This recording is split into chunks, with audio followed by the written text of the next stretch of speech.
Good morning, West USA. Welcome to another edition of our Monday morning webinar. Appreciate everybody joining us today. Got a jam-packed day. Excited. We're going to be talking about stuff today that is so relative to what is going on and stuff that you experienced over the weekend. All right. So, well, let's get into what we're talking about. Of course, we got Todd here to look at the numbers. We got Matt Baker here with the Booksman Baker team to give us our mortgage minute. I'm going to talk about 3 things to improve your after the close system. I know this is a little bit of review, but Agents aren't doing it, and it's important. And then we've got lead real estate attorney Jesse Walnick, one of my favorite guests of all time. She is here. She was looking for the steps, though. She got a little bit confused this morning on what location we were at, but she's here, so we are excited. And as always, if you got any comments or questions, please feel free to email us at webinar@westusa.com. All right, let's jump into some announcements for those of you who are looking to get some CE hours. Of course, our very own Dean Becker has got an array of in-person CE classes coming up. Starting to fill up. Yeah, starting to fill up. So coming up tomorrow at 9 a.m., 3 hours of agency law. And then the next 2 Tuesdays, he will also be doing some CE classes. Those classes are in Mesa. I know we're used to Dean in Chandler, but make sure to go to the Mesa office for that CE class. Great, yeah. There's some great restaurants over there for Dean where he can get that senior citizen Bobby discount. Hughes. So that was me. I was just excited about Bobby Dean's Hughes. just looking for the senior citizen discount. So, and then Todd, of course, every Wednesday we have a virtual CE class. This one is again 3 hours of agency law. So just depending on where you're at and what you need and what your schedule looks like, we've got you covered. All right, here's what I don't like about this flyer, Nick. It's always happy hour time. It's like you were telling me that happy hour time is a specific time. It is a specific time. Okay, but for me, it's all day long. But that's why we have to have a conversation, Mikey. So coming up Thursday, we have a happy hour for our Arrowhead office. And as always, you don't have to be a member of the Arrowhead office to enjoy. I have been known to travel around and go to all of them. But that's coming up this Thursday at, there's the information, Headquarters Grill Bar Sushi. Haven't been there yet. Been there either. That looks good. Headquarters is a good place. All right, and then in person, so Tuesday, February 8th, which obviously is tomorrow, our West USA Cares annual Heart fundraiser. And Dave Pruitt will be our special guest. And I know we do a lot of office meetings across all of our branches, but we're getting a lot of questions about property management recently. Dave Pruitt is the man when it comes to all things property management. So we just wanted to fly this one out to everybody. I know that Goodyear might be a jaunt, but if you are interested in hearing from the best property manager that I've ever talked to, I would definitely head out to the Goodyear office. Yeah, absolutely. Yeah. And because everybody, you're working with clients who've got property management questions because they're thinking about hanging on to their property. So definitely show up to the Goodyear office meeting and be a great time. All right. And more importantly than ever, we do this every single year. We want to hear from you. West USA takes it very seriously as far as the services and support that we provide each of you. And if we want to know we want to know the things that we're doing well, we want to know the things that we could do some improvement on. So you should have a link in your inbox if you haven't done this already. I have already completed mine and have won the $300 gift card. So the 150. That's not true. No word yet. So please take some time to fill that out and just let us know how we're doing, because I can assure you we read these. 100%. We went through a bunch of the responses this last week. We can see the average length it takes to fill it out. It's 5 minutes. That's all it's taking. If you opt out, I will opt you back in. So just take the survey.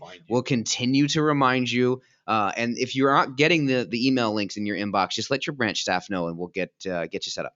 All right, Todd, let's go move right along. Let's get to the numbers. Awesome. Well, thank you, Mike, and thank you, everyone, for joining us today. Today, we're going over the Metro Phoenix market housing numbers for actually the week ending February 7th, and then also the closed numbers, end of month numbers for December. Let's go with January. Let's just try January. Yeah. All right. I honestly, I just can't believe January is over. That's the problem. So anyway, here's where we're at. Let's take a look. We have 37 days closed on market, just under a 1 month supply. Obviously, that's equating to just over a 100% absorption rate. Our average list price is at $780, almost $781,000. Average sale price this past week at $565, and we're sitting at a list price to sale price retention of about 101.24. Active inventory is continuing to drop. This is going to be a contention we're going to need to pay close attention to. And I think, Mike, the answer of the day today, the answer du jour, is become a listing agent. Because if you have the listings, they're going to sell. If you have a buyer, there's no guarantee you're going to have a listing. So find a property. So my answer would be focus on listings right now. Pending, 5,032 people had a meeting of the minds with a buyer and seller. Closed units sitting at 7,120, and that actually is for the end of January. We'll have a conversation about that. New listings, we only took 2,025, although it's above 2,000. If it's under 2,500, we are going in the wrong direction. 80 days on market, closed sitting at 37 days on market. Price ranges, I hope you're paying attention to this particular price range, because on the right-hand side, we give you the total. It's averaging 43 days on market, but it's now 54%. It was as low as 52%. So this is the first time we've seen month-over-month activity that's great enough that it's persuading these numbers to change. So we're at 54% of the entire MLS inventory is under 500,000, and sitting at 500 to a million is representing stable at 32% of the entire MLS. And then, of course, our million and up properties, again, very stable at that 13%. So watch that under $500,000 market. Everybody's been thinking it's going away because of the increases in pricing. I'm telling you, it's not. In fact, it's growing. Taking a look at our spreadsheet, which is where we're able to look at week over week and year over year, also month over month today. But you can see in the very center column, it says 2019 SW. That means the same week 2 years ago, actually 3 years ago now in 2019. We put that still there as a pre-COVID number to kind of watch. 2021 is the column to the left of it, and it's the same week that we're reporting. So January 7th of each of those weeks. So 2025 is what we took. We just talked about that. It was down just a little bit. Here's some silver lining. In 2021, we only took 1,671 listings this past week. These are super hyper local numbers, of course, but again, in 2,200 in the year 2019. So we're actually closer to our 2019 numbers than we were in the 2020 numbers, which shows positive movement, even though there's a red ticker. The red ticker is just telling you it went down over the last reporting period. Active inventory, yes, 5,885 is where it was at. It's 5,700. Slide drives to the right. We only had 4,900 listings available last year. So we have, basically 700, 800 more listings available right now than we had last year this same time. And of course, 2019, we don't really have to look at that number. We'll get a little depressed. So if we look at coming soon, we're sitting at 653 properties sitting there, 4,700 properties, single family detached, 560 new home inventory or pre-builds, and 5,718 non-distressed properties. Looking at pending, we use pending, remember, as, sure, listings is our sellers engaging and putting their properties on the market. And one of the reasons they may not be is because they're scared about finding something to move towards, which is another reason to take a look at knock, because of the fact that it'll position you to be able to buy a house without having to sell your house and really allow you to take advantage of this market. Not knowing knock right now is a mistake. 5,032 average people sitting in the marketplace right now, 4,877 last week. This is a point in time number. 5,900, almost 6,000 people a year ago, and 4,700 in 2019. So again, to my point, 5,032 this reporting period is pretty good, considering it's significantly below last year's numbers, which means there's not more people in the marketplace right now. There's actually fewer. I'm going to skip the close because we're going to talk about that at month end. But a 0.81 month supply, we were sitting at 1 month supply last year. Again, average sale prices are continuing to creep up. And again, remember, average sales prices, not necessarily, you saw last week we went down to 542, but then now we're back around 564. So again, this is a super fluctuating, a very capricious, it acts quickly type of number, because we're only talking about taking what's closed in the last month and dividing it by the number of days of the month. So then we look at sale price, list price retention, and again, we're sitting right at about 100%.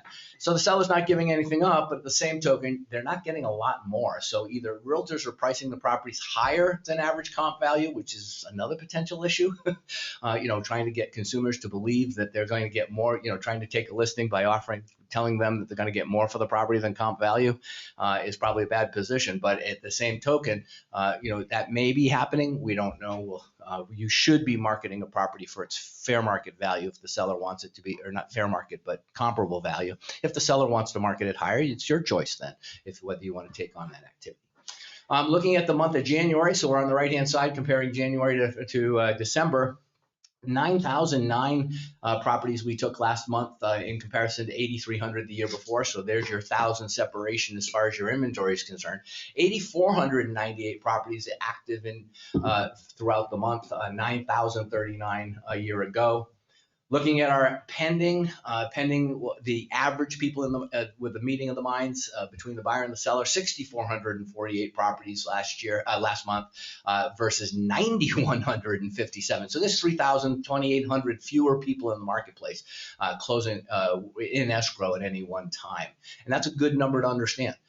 Then taking a look at closed production, we had 7,120 units that were closed. These are relatively washed numbers. Usually my reports are coming out on the 8th or 9th and gives the MLS a week to get them. So I think these are going to come through relatively accurately. 7,120 closings a year ago, 7,360, pretty close. That's not far off the mark. Pretty good numbers from that perspective.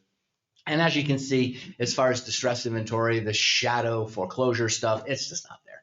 And I just kind of chuckle a little bit because, realistically, if you were to take a look at what the average number of properties that closed that were distressed, you're going to see that we're in the less than 0.3% of 1% versus, significantly greater numbers last year. Or excuse me, 2019. So again, looking down here at the statistical report, about a month's supply is where we were, and that's very commensurate to a year ago. So these are saying that the market is stabilizing. Whether we like what we see or not, these numbers are staying. The inventory, until we can get that inventory back up into the 7,000, 8,000, 9,000. And by the way, it was at 9,000 in December. So for it to only be at 5,000, you can see that we're just not taking the product. And the reason I believe, again, I'm going to reestablish that, is that the sellers don't know where they're going to go if they were to put their house on the market. So fewer people are putting their house on the market. You got to get creative. You need an answer to that problem, and we have one. Take a look at the average days on market, 27 days, still pretty brisk. That's been fluctuating a little bit. We really need to get this more back up to about that 60-day market. Whether it ever happens, I don't know. But these are the times when all of the facets of real estate work at their most efficient active. Whether it's inspections, whether it's lending, whether it's no matter what it is, if it's an aspect of real estate, a 60 to 70 day on market date time allows everybody to do their job at the highest caliber. So those are the numbers for the month of January. Thanks everybody for participating, and these are the different ways in which you can find us. Mike? All right. Appreciate it. Good stuff. All right, Matt. We're going to bring in Matt Baker from the Bookspan Baker team at Fairway Independent Mortgage. Let's take a look at the rates. I feel like I'm Bad News Baker. It just feels like every week it's like rates get worse again. I mean, that's the broken record.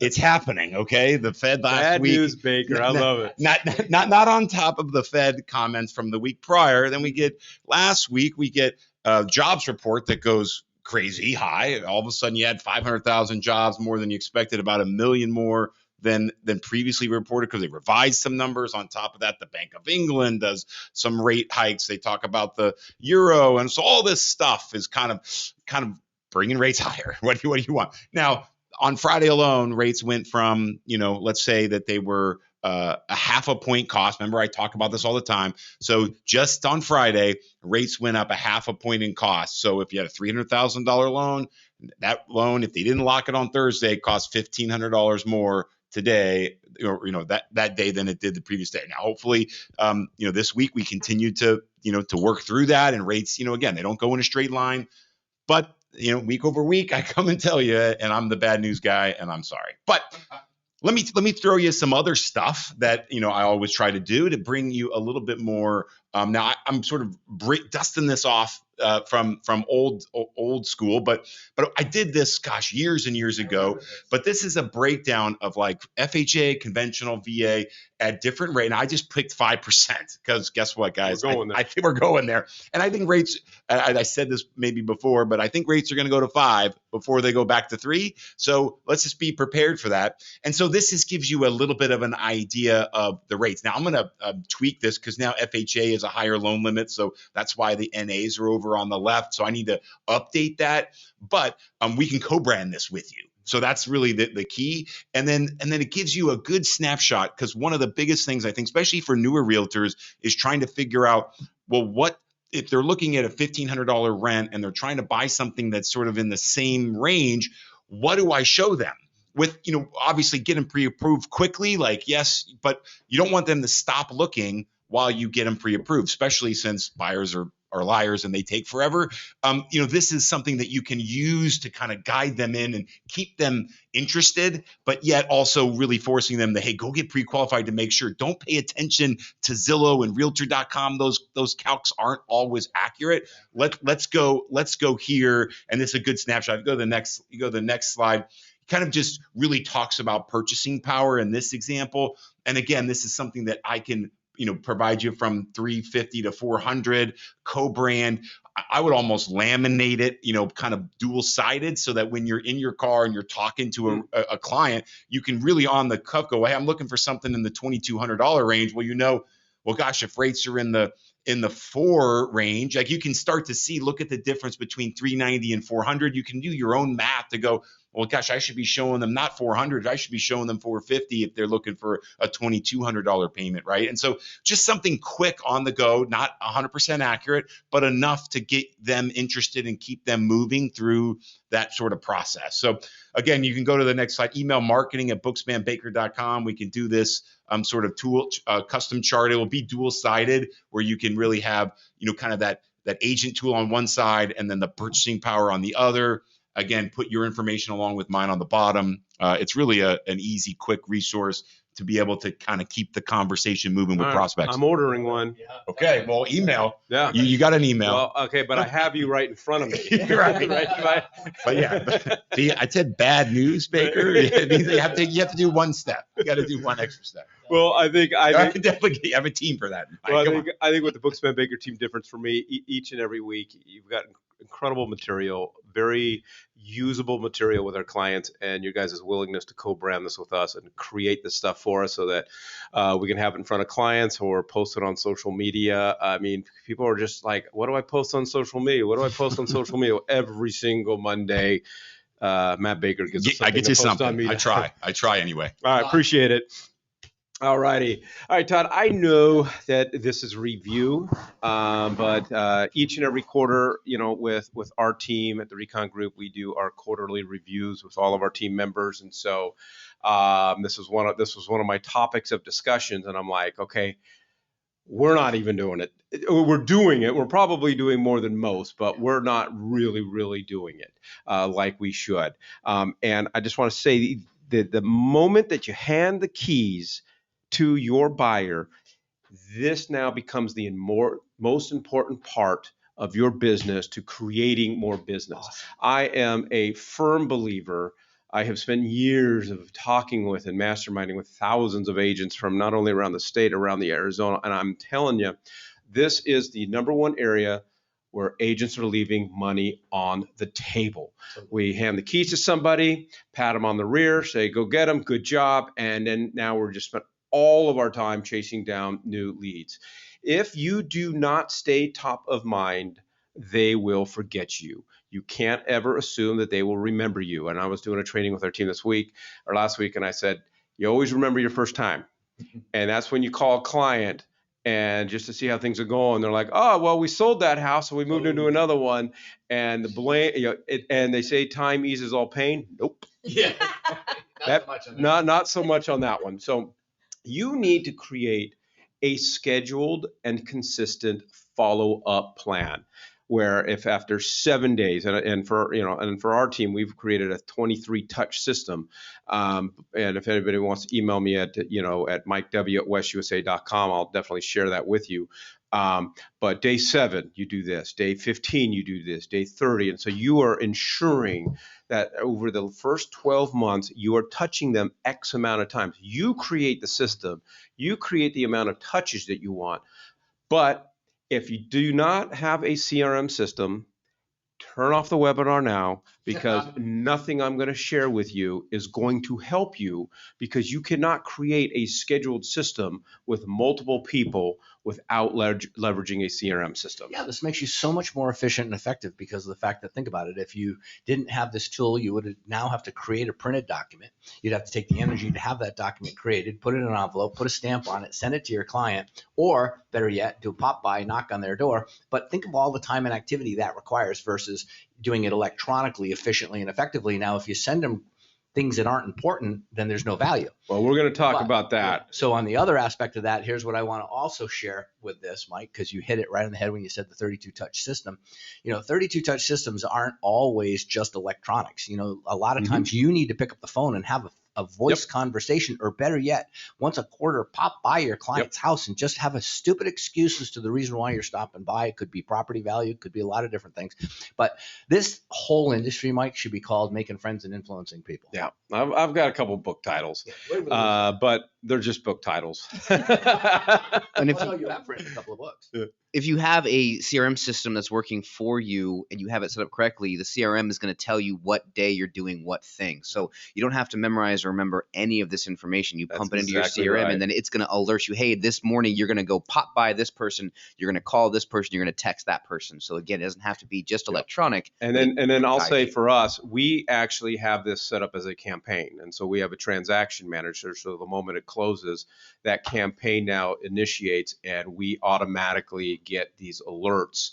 So if you got a marketing assistant or something, have them enter all of these things into the system. One other quick idea on this one, a strategy, Mike, is to put your own contact information into your database, and that way when you sign up for all of your drip campaigns, so that when you get yours in the mail, all your clients got yours in the mail or should have gotten them in the mail, and it's a great reason to pick up the phone. Hey, Nick, did you get that? I sent that to you. So again, so create a multi-touch system. So and I call it ATC system. So my system includes a minimum, and the word of minimum is important here, but a minimum of 23 touches each year. Half of those touches are automated. I do not have to do anything, but it also includes regular phone calls, texts, and emails. Try to connect with them in person at least once a quarter. To your point, Todd, this is where you consider doing pop-bys. I'm more of a, hey, let's go grab a cup of coffee or happy hour kind of guy, but whatever, or hire someone to do the pop-bys. But you need to connect them with them in person. For me, at least once a quarter, and then meet them every year with a CRM. For our team, we actually do it every 6 months, and we call it a real estate portfolio review. This is how much money I made you over the last 6 months. Do you have any friends that would like to make money? Do you have any family members that would like to make money in real estate? This has to be done in person. I mentioned Fast Eddie many times, my insurance guy.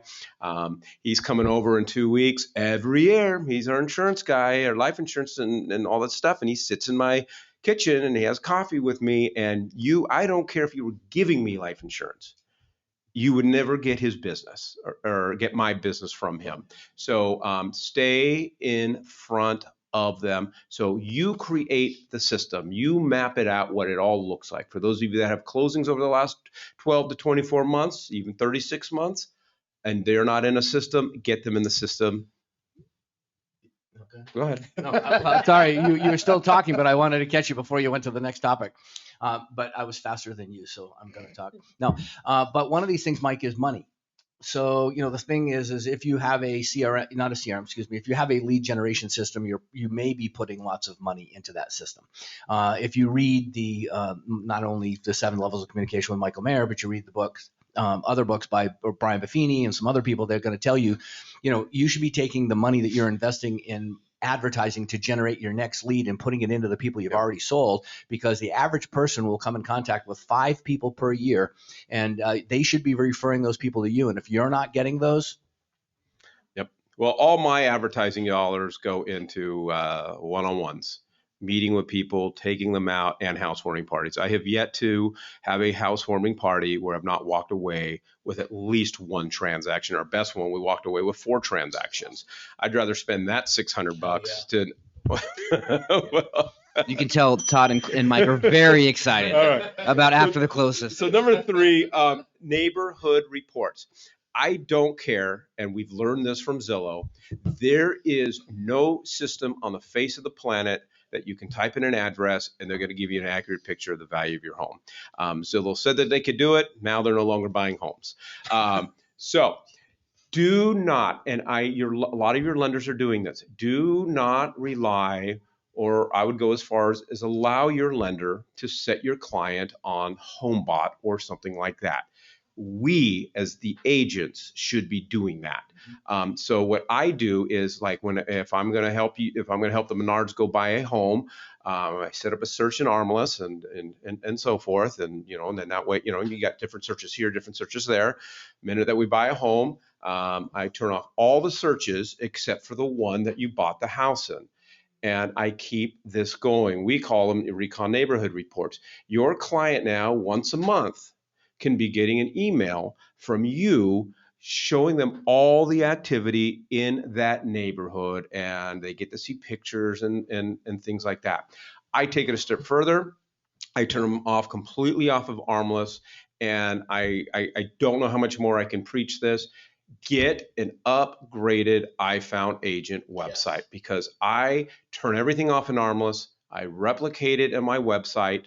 And not only are they getting a monthly report, but every time there's a brand new listing and every time there's a brand new closing, they're getting an email from me. And every time they click on it, they are on my website.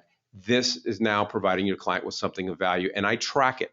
And my people are opening these things up like crazy. When there's a market where pretty much everything's selling, this is still exceptionally important to communicate with your client. The market reports, what I like about market reports and contacting your client about what's going on in their marketplace is, if there's a number of listings that are in there, properties that are listed, I like them knowing that, 30 days later, 45 days later, that listing's still available because they selected the wrong listing agent. They didn't select me, or you. And so as a result, there's a lot of other things that can be extrapolated from the same set of data. Not only, hey, here's what's new to the market, but that's what people want to know. And they're going to go to Zillow if they don't go to you. And that was my last point. Your goal, and why I'm telling you need an iFoundAgent website, and the premium version, is because your goal is to get them off of relying on Zillow and Realtor.com. And if a year from now you don't have an iFoundAgent website and you complain that your clients found another agent on Zillow, it's going to be all on you. So we talked about iFoundAgent websites. We talked about CRM systems. If you want any information about all of those, email nick@westusa.com. That's all right, buddy? Yes. All right, perfect. And he'll get you all the links and everything like that. Or you can just text them out. All right. Anyways, so with that, we have one of our favorite reoccurring guests, Jesse Walnick, here in our studio, talk about legal issues. Jesse, we have a ton of guests, but I'm telling you, of all the topics that our guests have come with, there is probably none more relative to what we are dealing with as agents. So welcome. Thank you for coming. Thank you. Yep. I appreciate it. So we're going to really just talk about the whole thing. We got listings out there, listing agents asking for this, asking for that, reviewing offers on Monday, and then all of a sudden you find out Sunday morning the seller accepted another offer. So I want to jump in though, because this happens a lot with big box banks. Okay, so when you are a listing agent and the buyer submits an offer with a non-pre-approved AAR pre-qualification form, whether maybe it's a big box bank or the buyer's using a lender in Nebraska or whatever the case is, do we consider, because the contract is very specific that that AAR pre-qualification form will be attached, is the offer at that point incomplete, and what do we do as a listing agent? Well, as far as an incomplete offer, it's hard to really define what that is. I mean, for me, an incomplete offer is an offer that's not signed or not in writing. Anything less than that, it's an offer. Or anything more than that, sorry, it's an offer. So if it's in writing and it's being presented to me to give to my client, it's an offer. If the pre-qual form is not attached and they've sent some letter from some big box bank or something, or I often see it with high asset, high value clients, and they've got a personal banker, and so they'll send a letter. First, the buyer's agent is not really doing their client a service by submitting the offer with the letter without amending the contract. So first, the buyer's agent should be writing in Section 8, contrary to line, whatever it is that says the pre-qual is attached, a pre-qualification form is not attached. However, a pre-qualification letter from their bank is attached. So if we just simply amend the contract, now we're fine. Okay. If the buyer's agent didn't have foresight to think of that, then I would deliver the offer to my seller and explain the circumstance. I don't have the pre-qual form. The pre-qual form, let me show it to you, has a lot more information. And so they've got this letter from a bank. I could pick up the phone and call the banker and see if we can get more information, or we could accept this and maybe ask through an addendum, or we could counter them and ask for the pre-qualification form. I mean, there's so many potential outcomes. I think it's really a conversation to have with your seller, and let your seller make that decision on what was the best course forward. All right. One of the things not on our list, but it just, as I was reading your questions, it popped up, and this is becoming one of my top pet peeves, is in this market, house goes on the market. We are in a mad dash to put together an offer and submit an offer for our buyers and so forth. Oftentimes, and I would like to see Armless change this, and I know there's conversations to make a requirement before a property goes live on the MLS, you must have an HOA addendum attached.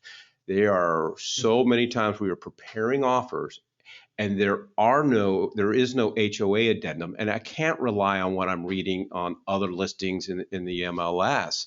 But listing agent, it's hard enough to get a hold of them. I'm not going to get the HOA addendum before submitting this offer. What do we do? And then if 3 days later we get the HOA addendum and my client goes, oh, well, I didn't know about those fees, I want out. Would it still at that point be considered a incomplete offer? Well, again, sorry, I'm being held up on incomplete offer. I can't think of another term. Yes, exactly. So, okay, if I don't have an HOA addendum and I'm trying to present an offer on behalf of my buyer, I've got issues, because the basic premise of law is there must be a meeting of the minds to have a contract. And so if I end up finding out there's some exorbitant amount owed for HOA fees, yeah, my buyer probably could cancel and say, I did not know that. So number one, you've got to counsel your client. I would make sure you document it somehow in writing so that it can't come back on you as an agent of, hey, you didn't tell me about this. I didn't realize this could happen. And do your best. I mean, you've kind of hit lightly on it where you said, well, I could look in the MLS and see what other, listings have had, but you're right. Those should not be relied upon because they can change by lot. So you're stuck between a rock and a hard place, and you can create an HOA addendum where seller hasn't signed page 1 yet, and you could send it over to the listing agent and say, please fill out page 1, and we've marked on page 3 what we would be willing to agree to accept. But boy, if you do that, there's you don't know what risk. you don't know what you're willing to accept. That's right. It's like a blank check. So well, then leads to another point is, and Todd, you can chime in, but I am, the way I read the HOA addendum, page 3 is to be completed by the buyer. I get these where the listing agent does upload the HOA document and the seller has already checked the boxes for my buyer. Or the agent has. Well, that's what I mean. Yeah. Or even worse, when I was answering calls on the legal hotline, we had one where the listing agent had attempted to have the seller fill out the HOA addendum. However, the agent wasn't very thorough in reviewing the document, and when they sent it to the seller through some e-sign program, they failed to review it and just uploaded it onto the MLS under the Documents tab. Well, what they discovered was the e-sign program auto-populated the agent's signature everywhere. And so the HOA addendum had the seller's signature already on page 3 without the buyer filling in terms. So the buyer sees that and says, hot dog. They mark that the seller is going to pay all the fees, and they sign it and deliver it with their offer. And they said, seller, you've already agreed to pay the HOA fee because you pre-signed the form. And so, of course, that broker called me in a panic and said, holy smokes, what do we do? And I said, you're fine. We're back to the basic premise of law. We must have an offer, acceptance, and consideration. You can't have acceptance before an offer. So there's no meeting of the minds. They can't hold you to this HOA addendum. Bummer.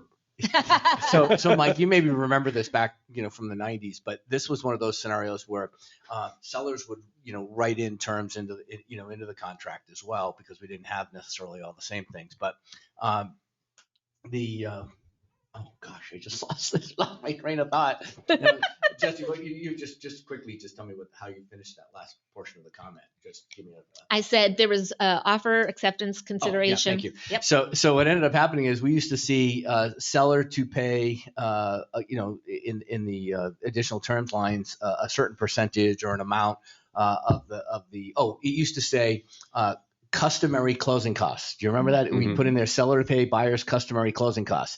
And because there was no dollar amount attached to it, it was impossible for a seller to really understand what they were signing. And as a result, when the sheet came over from escrow that showed all of the fees that were the sellers would go, well, I never agreed to any of that. And I don't really want to pay those because it's exorbitant. So I want to cancel because I didn't realize that's what the cost was. And they were able to. Well, so how I'm handling that situation is I'm just telling my buyers, we don't know what the fees are. Let's control the contract. Let's get it executed, and we're going to be on the phone the next day with the HOA and outlining what those fees are. Right, because remember the HOA addendum tied to the contract, the buyer has 5 days to review any information the HOA sends them that they can disapprove of. So I would assume that includes any fees that would be owed. Usually they get those after the 10-day inspection period is over. Yeah. So there's like 5 more days. Right. Yeah, and that's just another good point just for everybody out there. Even if you do have the HOA addendum, get, our transaction coordinator, she's on the phone with the HOAs. You got to verify these things. We had one with another agent, another brokerage. Fortunately, and she's an attorney, so go figure. She basically just said it's your job to find out. We're not, we don't know. You just sign the HOA agreeing to it. And we're like, well, how much is everything? I don't know. It's your job. I'm like, okay. Wow. But anyways, all right. Let's get into what's really hot. Is we are seeing we're seeing a myriad of different things. So we'll go through these and get your thoughts on them.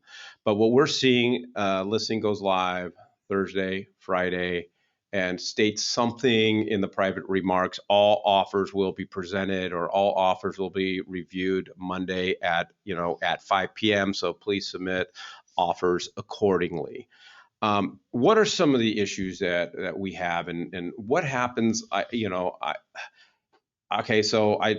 do it, but so I wait till Sunday night or Monday morning, and then I find out now seller has already accepted an offer Saturday morning, but the agent told me and the MLS told me that we weren't presenting offers till Monday at 5. First, listing agent is doing their client no service by doing that unless it's in writing.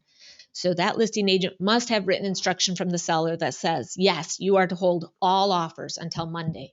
And then the listing agent must hold all offers until Monday, because again, even if they feel like they're doing their seller or the buyer's agent some favor, they're not helping anybody, because the seller should see all offers at the same time so they can take what is the best offer for them.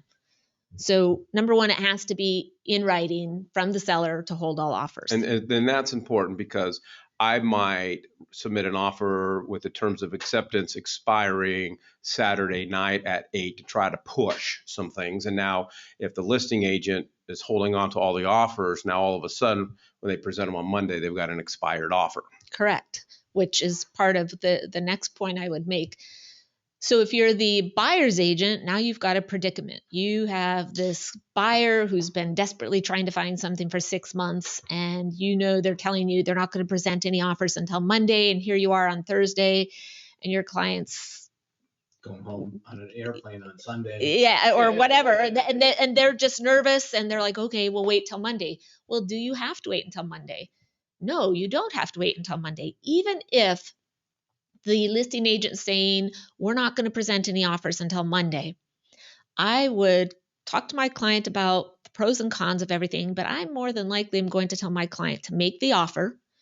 I'll put in my standard 24-hour time for acceptance, remind the listing agent that unless they can supply me with documentation that the seller has given them written direction to hold all offers, then I'm going to ask them to present the offer. Now, sometimes you'll get an obstinate listing agent who maybe doesn't know the rules, and they'll insist they're not going to present your offer. I still am submitting that offer. Absolutely. People have to understand, or agents have to understand, that you can always do an amendment to your offer. So I'm going to submit my offer that Thursday with a 24-hour turnaround time for acceptance. If I'm battling with that listing agent and they're refusing to present the offer, then before my offer expires, I send over an addendum that says time for acceptance shall be extended to. In any course I ever teach regarding contracts, I remind everybody, if you treat the contract like a living body, you can't let it expire, because it's not pretty when you try to bring something back to life. Thus the story of Frankenstein, right? Mm-hmm. You keep that body alive. How do you do that? You don't let the offer die. So you always can do an addendum to your offer. People get confused on this. They say, shouldn't I send a counter offer? No, you can't counter your own offer. All you have to do is amend your offer. Now, so maybe I'm not understanding. Maybe I've been doing it wrong. So, okay. So I receive an offer. Mm-hmm. As a listing agent. I let the terms of acceptance expire. But we know moving forward, after the terms of acceptance, the next day, we know that the buyer and seller still want to execute this deal. Can I revive that offer through a counter offer or addendum my own? The terms of acceptance has expired, but now I want to extend that. Is it the legally correct thing to do? No, because the law says if an offer dies, it's over.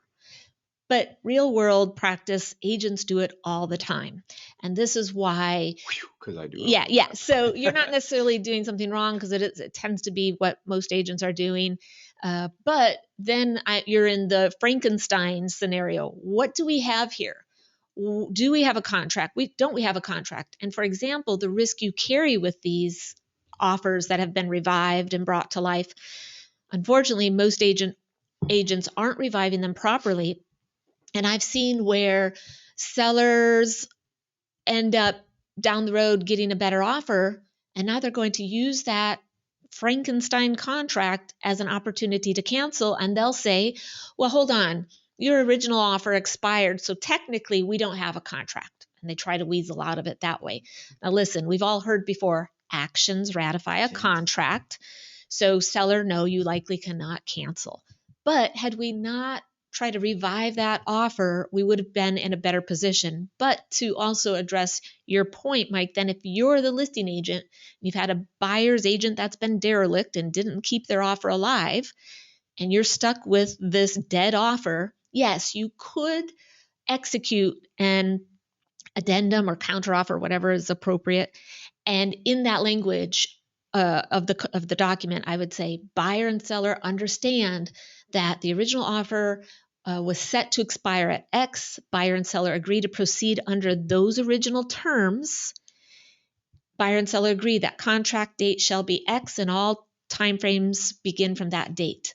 That way, there's carrying forward the terms. So is it reasonable and negative then, or negative? not appropriate to create that addendum that says, time in the terms of acceptance shall be this, but say the seller's countering it back. And so they go to the line number in terms of acceptance and say, date on terms of acceptance, line such and such shall be, and then enter a date that's something that everybody can now perform by. Sure, you can do that. I mean, the whole point is just if you're trying to revive this offer, you've got to address it in some way so that everybody understands there was a meeting of the minds and the parties are agreeing to move forward. All right, we are seeing this a lot in the private remarks. Buyer to waive SPUDs because seller has never lived in the property. I'll share a true life lawsuit I represented an agent in. Agent represents a buyer. In the MLS, it says buyer to waive SPUDs. There were multiple offers. So, of course, agent says, hey, if you don't waive the SPUDs, they may not look at your offer the same, so you need to decide. Buyer says, yes, waive the SPUDs. Buyer goes through, does a home inspection, purchases the property. After closing, buyer decides repairs are going to be more money than they had realized. They go seek an attorney and they decide to sue the buyer's agent. And as one of the main points of the allegation for professional negligence is you advised the buyer to waive the SPUDs and they didn't understand what they were waiving. So I asked the agent, please send over all of your documents. I got a little tear in my eye and could have kissed the agent because in his file, he had taken the blank SPUDs, had shown it to his buyer and said, this is what they're asking you to waive. Do you understand?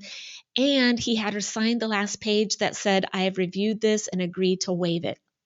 Ended the lawsuit right there.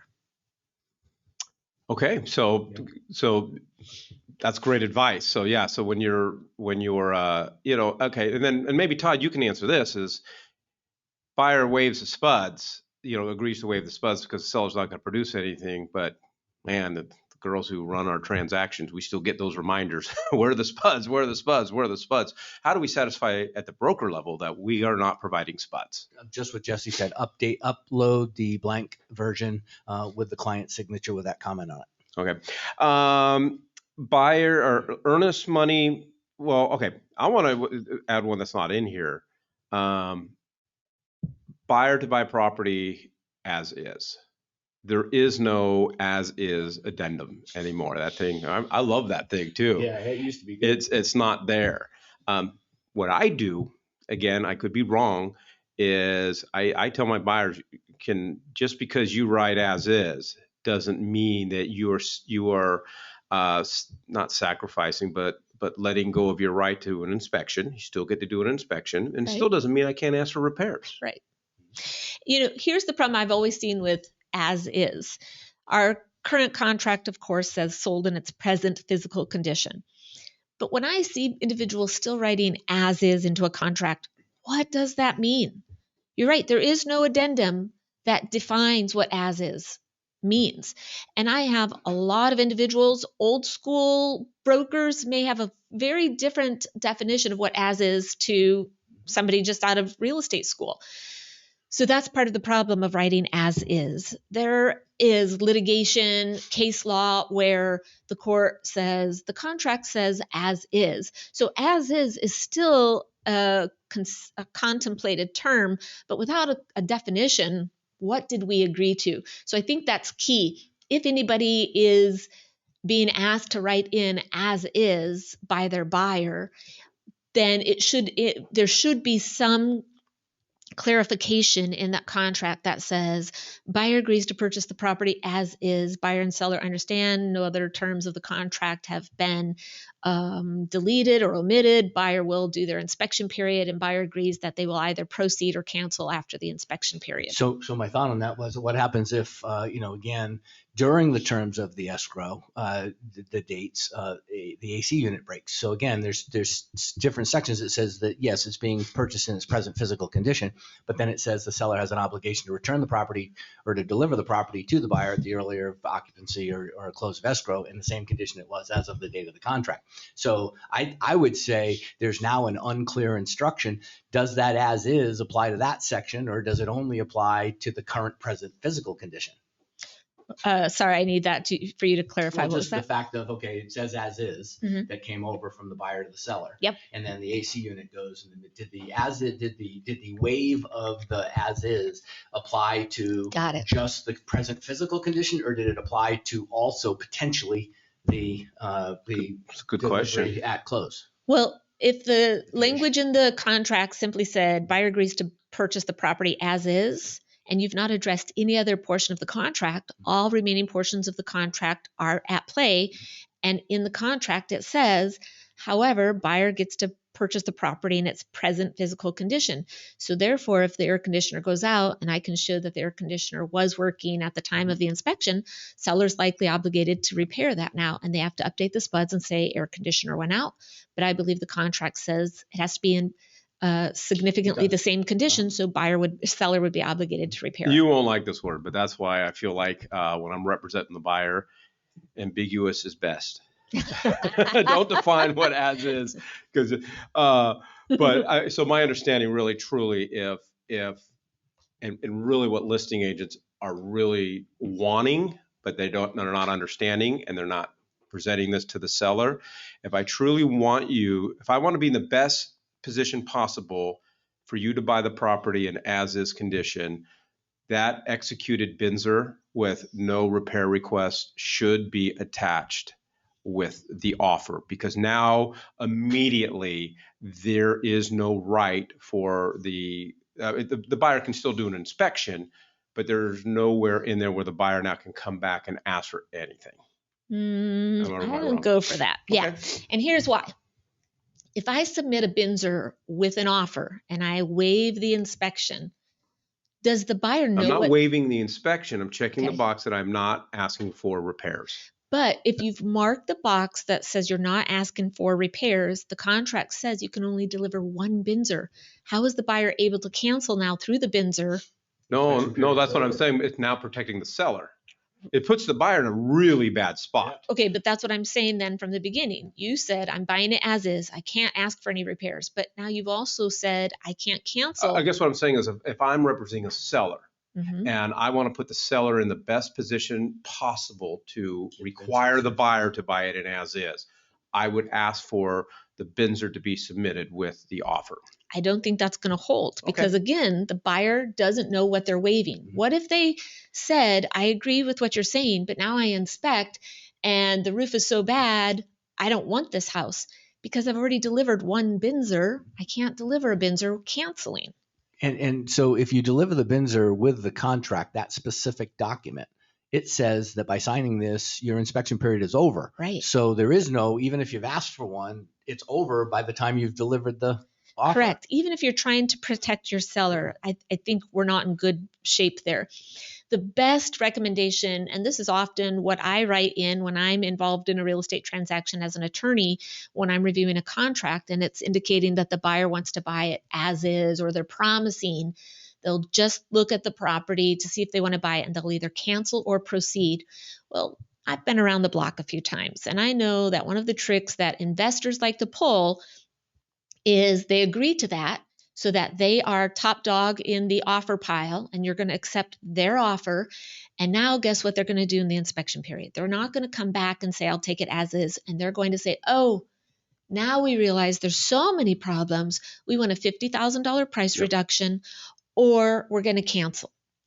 And so usually I will counter in our offers, or when we're countering an offer, I'll put some language in there that says that buyer and seller agree and understand that buyer may elect to cancel only. Seller will not agree to reduce purchase price or give a credit.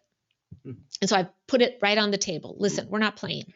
This is the purchase price, and either you proceed or cancel, but those are the only terms we'll proceed on. I'm going to email you. I want to get that language. And to the point, Jesse's email is up there. So if you have any questions and or have any clients looking for some real estate advice, I'd definitely reach out to her. The other one that we're seeing in there, earnest money to be non-refundable. For me, especially on conventional loans, if I'm representing a seller and the buyer's agreeing to make earnest money non-refundable, I typically then make that earnest money, have that earnest money released to the seller after inspection period and bins are all negotiated. Yeah, that's a good point. I would provide strong caution to any agent that is drafting language about an earnest money deposit that becomes non-refundable, because all too often I see it written errantly, and now we've got to fight, because the premise of law behind this is I can say that the buyer's earnest money is non-refundable, but the underlying understanding is, however, if the seller breaches, buyer gets that money back. And most agents aren't drafting that language into their addendum or offer or whatever to help the parties understand. And now the buyer and seller end up in a battle over the earnest money. Agents aren't doing their clients a favor if they're not being clear with that. So. All right, we got time for one more question. This is going to be the hottest one. Okay, I know. Here we go. I know. I had actually lunch with our commissioner last week, and I'm like, okay, what's driving you nuts? And and he's told you this is what's driving him nuts. When we submit offers, you got a listing and you get 20 offers, and you're the buyer's agent. And I don't feel like my offer was submitted. What obligations do we have as listing agents? And I know this is driving everybody nuts, and agents are really getting heated about feeling like their client's offer wasn't presented or reviewed or looked at, and then they call the commissioner.